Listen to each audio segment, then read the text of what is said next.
I was making $500,000 in secret when my husband asked me for a divorce. He said he didn't want a wife who didn't work. Ethan placed the divorce papers on the kitchen table during breakfast. He didn't even look up from his phone.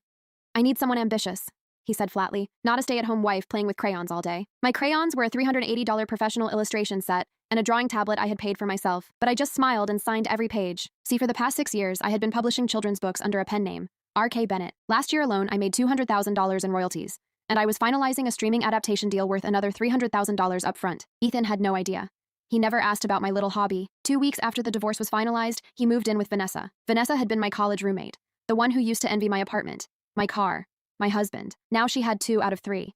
They even bought the house Ethan and I used to share. He never changed the locks. I still had my key, but I wasn't petty enough to use it.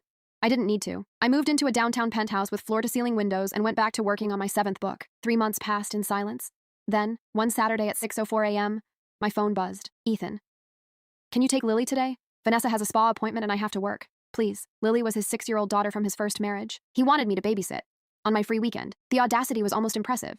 I said yes, because Lily wasn't responsible for any of it. And if I'm honest, I had always cared about her. She arrived with her unicorn backpack and a messy ponytail. We made chocolate chip pancakes.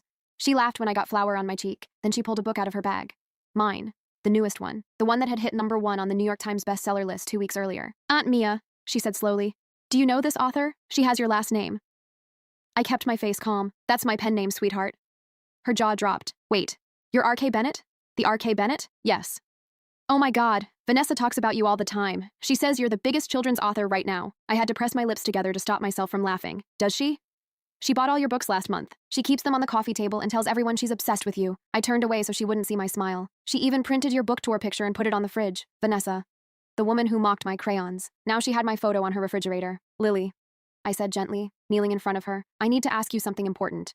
You can't tell anyone that I'm R.K. Bennett. Why? Because sometimes adults are complicated, and I need this to stay special. Just between us. She thought about it for a moment. Then she held out her pinky. Pinky, promise. I wrapped mine around hers. Pinky, promise.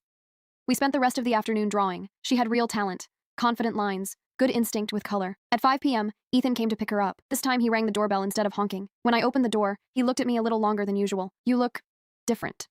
I'm doing well. Lily hugged me tightly. Can I come back next weekend? Of course, Ethan cleared his throat. Thanks for helping. I nodded. He still had no idea. That night, standing by my window overlooking the city lights, I made a decision. In 2 weeks, there would be a major literary gala downtown. Normally, I avoided public appearances. I preferred privacy, but this time was different. I called my agent. I want to confirm for the 23rd. There was a pause.